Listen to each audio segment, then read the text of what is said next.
Okay, Lord Jesus, naway gabayan mo po ako. Gabayan mo rin po, Panginoong Jesus, yung mga manunood dito dahil nakakalito po itong sasabihin ko. Okay, makinig po tayong mabuti. Including me, I have to be attentive. Dito sasabihin ko, hindi ako dapat magkamali. Bahala ng Holy Spirit. Okay, matagal ko na po itong inaral, pero ito po yung medyo, hindi naman po ako ganun ka-eksperto dito. Pero ito po malalim na po itong doktrina sa ating mga mahilig sa eschatology dahil naniniwala po ako dito po pumapasok yung kalituhan. Matindi po pag may kalituhan ang nangangaral dahil kawawa yung mga makikinig sa kanya. Kawawa. Isipin nyo, pag narinig nila yan, ipapangaral din nila. What a pity. What a terrible pity. OMG. Okay. Umpisa na natin, ha? Yung the day of the Lord, alam niyo po yun? Ano po ang preceding nito? Ito po. Ang preceding ng the day of the Lord, ako hindi ako nag-e-edit ng mga videos ko. Diretso po ako. Ngayon kung medyo uulitin ko po para malinawan kayo. Ano po? I don't do editing. I'm just being realistic and everything here. Yan po ang isa sa maganda sa channel natin. Walang daya yan. Day of the Lord. Tayong mga naniniwala sa pre-trib, makinig pong mabuti, itaas ang kamay ng pre-trib. Ako! Di ba? Marami yan. Marami po yan pre-trib. Pinagbibintangan nila na nagsimula raw nito ay si Nelson Darby. Hindi po. Marami pong nangangaral ng eschatology ngayon ang talagang ganito na ang paniniwala bago pa nila makilala kung sino ba yung Darby na yan. Nelson Darby. Mahusay po siyang Kaya lang ginamit siya ni Lord para itaguyod ang doktrinang ito. Yung pre-trib rapture. Ano po? So, dispensationalist din po siya. Kaya mahusay po yung kanyang pag-rightly divide. Kaya yung mga doktrina niya maayos na ibibigay ng maayos sa mga tao. Walang problema. Kasi ito pong problema. Yung the day of the Lord na binabanggit sa Thessalonians, ginagamit din po yan ng mga naniniwala na susuong daw sa rapture ang mga, sorry. Tingnan mo, mali ako doon ha. Nasusuong daw sa tribulation ang mga believers. Akalain mo, believers susuong sa tribulation? Hirap naman yatang unawain. Lord, ang ganda ng puso ng Panginoong Jesus, OMG. Tapos, ko talagang nakakilabot, nabanggitin man lang yan eh. Kasi, di ba, kung alam mo ang puso ng Diyos, mahal na mahal tayo, niligtas tayo, papayagan niyang isuong ang kanyang iglesia, the bride of Christ, ang kanyang pakakasalan. Sige nga po. Pero ibigin natin, for the doctrine's sake, come on. Ito po, yung the day of the Lord na binanggit po doon sa Thessalonians, naniniwala sila, mayroong preceding yan eh. Ang paniwala ng mga, bulol, ang paniwala ng mga naniniwala na susuong sa tribulation, ang mga mananampalataya o mga believers na katulad natin, syempre, mga born-again Christians po tayo, wala nang iba, di ba? Tayo po yun. Susuong daw tayo sa tribulation. OMG, I can't believe it. Tatawa. Mixed emotions ako dyan. Okay. Yung mga nagsasabi niyang ganito ang paniwala nila, yung nabasa nilang the day of the Lord, di ba sabi, hindi mangyayari to hanggang hindi dumarating yung, yung aalisin yung restrainer. Binabasa naman nila kasi nasa Bible yan eh. Amen? Oo. At malalantad na rin, dapat malantad. Alam niyo kung sino yun? Yung Antikristo. Okay. And the day of the Lord will come, sabi niya. Yung the day of the Lord na sinasabi nila ron, yun daw yung rapture.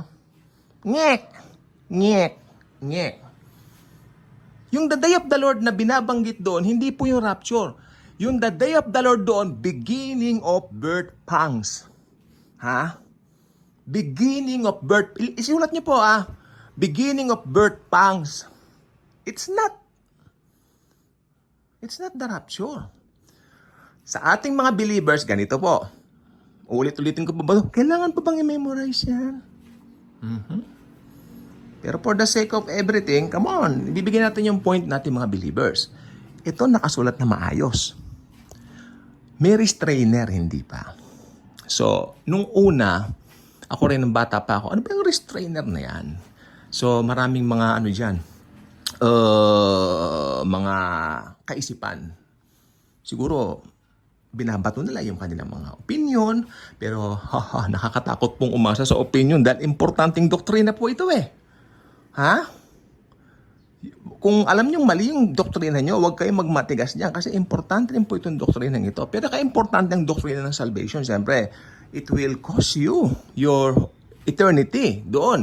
Pero ito hindi naman po. Kaya lang, importante rin po ito kasi ito kung paano mo hihintayin yung pagdating ng Panginoon, ano ba yon? Again, uulitin ko, ang view ng mga naniniwala na susuong sila dito sa tribulation o sa great tribulation, kamo na, naniniwala sila na malalantad yung Antikristo tapos mararapture na sila. I think ito po yung mga mid-trib na tinatawag. Mga mid-trib sila. These people are mid-trib. Ini-interview siya kanina sa YouTube. So, hindi ko napapangalanan kung sino. Very popular sa Amerika. Oh, ito palang, mahusay kumanta ito. Mahusay kumanta tong singer na to. Kumakanta siya. Pero, I don't think na siya ay theologian. Having that kind of view, I really don't think so. Na nag-undergo din siya ng Bible school. Kasi yung mga sinasabi niya kanina, mabababaw yung argumento. Hindi ito katulad ng mga inaral namin sa Bible school. Na talagang pagka dami-dami, nangangalkal nga ako. Alam niyo, iba kinain ng daga. I'm so sad for that.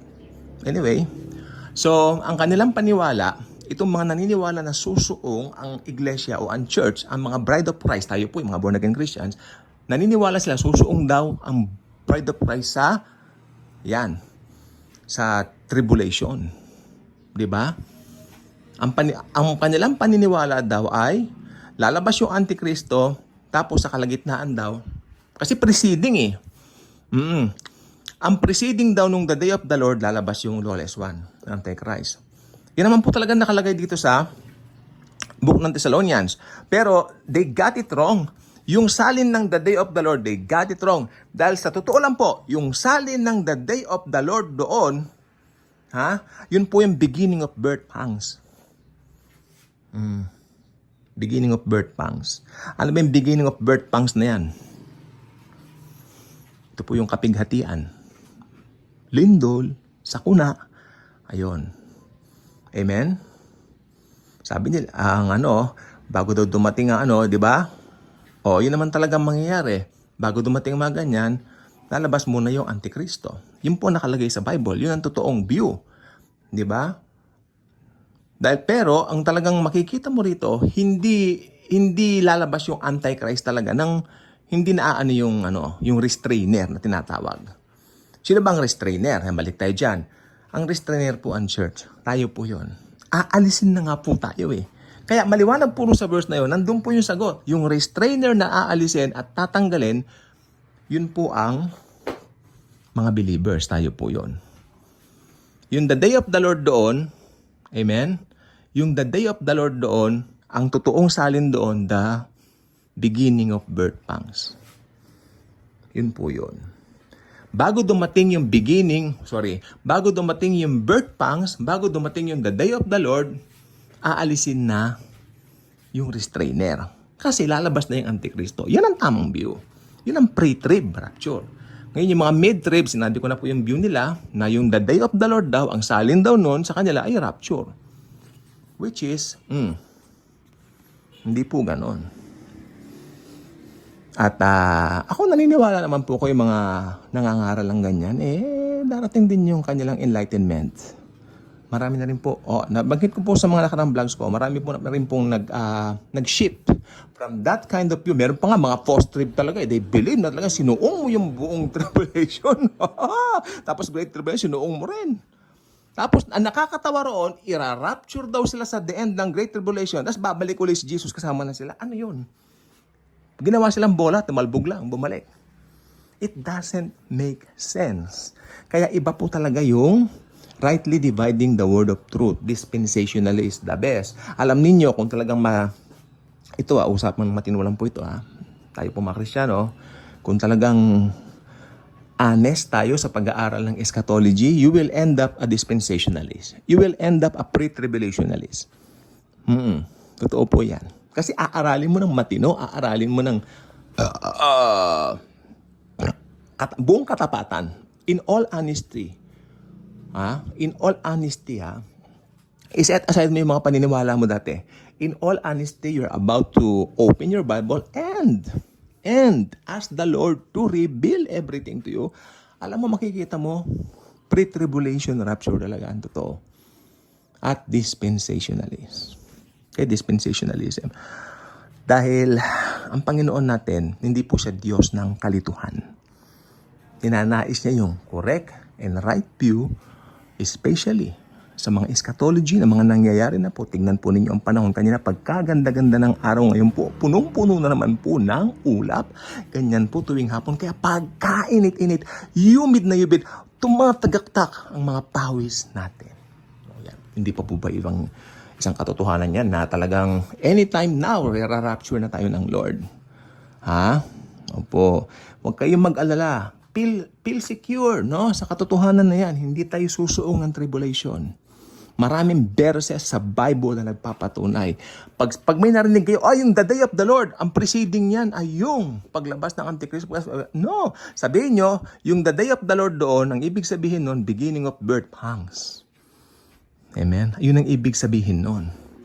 Kasi, kung yung sinasabi mong, sabihin nyo sa kanila, kung sinasabi nyo yan, na yan ang day of the Lord, yung rapture yan, mali kayo. Kasi yung rapture, nangyari na bago pa lumabas ang Antikristo. Ibig sabihin, dinagit na ni Jesus tayong mga mananampalataya para hindi na dumanas ng Great Tribulation.